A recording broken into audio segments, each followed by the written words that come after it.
right, so just what is going on with the Cleveland Browns now? Going into Denver tonight, the Greg Williams-led Cleveland Browns going into Denver tonight and getting one. You know, the interesting coaching decisions down the stretch there. Denver decided not to go for it and take the field goal. The Browns decided not to kick the field goal. Well, we'll get to the fourth quarter when we get there. Big start for the Browns defense tonight. Denver getting the ball first. Browns shutting them down, running them backwards, 3 and out, punt. Browns get the ball on offense, move it down the field, ending with a 31-yard touchdown pass from Baker Mayfield to Perriman, putting the Browns up 7-0. Nice pass there, great catch. And like, all right, I mean, at that point, I was like, I can't believe I'm thinking this, but the Browns are dominating this game. How long has it been since you could say that? Well, that didn't last too long. As Denver, you know, helped out by a pass interference penalty there in the first quarter. They get the touchdown run from Case Keenum, tying it up 7-7. Then toward the end of the first quarter, Jabrill Peppers making his first big play of the night. Actually, his second big play of the night. On the opening drive, he got some pressure. Not sure if he was credited for the sack on the opening drive, but definitely interrupted a play leading to that first 3 and out in the punt. Then he gets an interception. Don't get a lot of, I don't know how many, he's only had 2 or 3 now, right?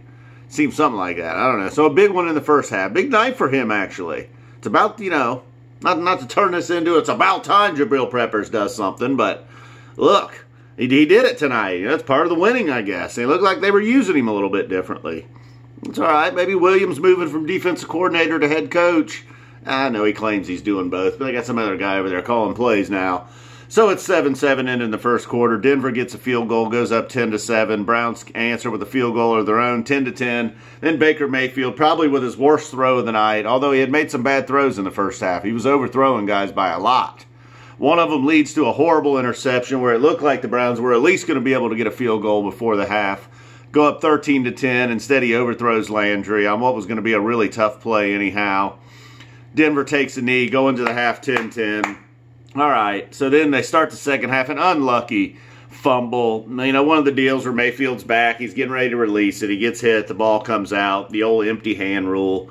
It was most likely a fumble. I'd like to argue and say it was an incomplete pass, but it didn't happen. And that was right after the Browns had converted a big 4th down.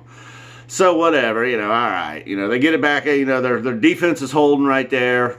Denver got the ball. That was around midfield. The defense holds. Browns get the ball back after that. Try to get the running game going. I believe that was the driver. There was a big Nick Chubb run called back from a holding penalty. Not a bunch of penalties on Denver tonight. You know, if you're having to be a Broncos fan watching this, what was going on with all the defensive holdings.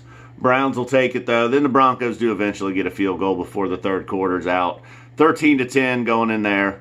Browns get a touchdown from Callaway, Mayfield to Callaway. It's kind of pulling for a Nick Chubb touchdown at this point. 17-13 Browns. It's like, all right, now we're getting down to the nitty-gritty. 10 minutes to go, fourth quarter. Browns take the lead. Can they hold? So many times, of course not. And then eventually leads to the call by Joseph, you know, 17-13. Looking like, you know, they're moving the ball. The Broncos could perhaps score, go up 20-17. Instead, they settle for the field goal with 4:39 to go, making it 17-16, hoping they're going to stop the Browns, get the ball back, and go down and score. Well, they kick it off to the Browns. The Browns are moving the ball down the field.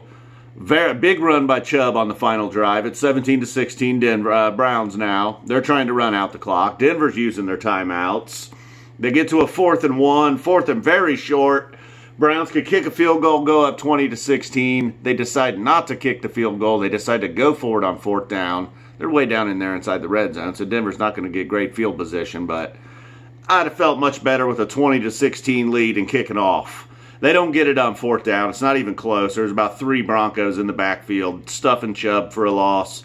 Boom, out of here. Only leaving Denver about a minute or so, though, to drive the ball down the field, but they only need a field goal. They never get there, ending on a 4th and 10. Jabrill Peppers ends the game with a sack. Boom, Cleveland out of here. 17-16 win.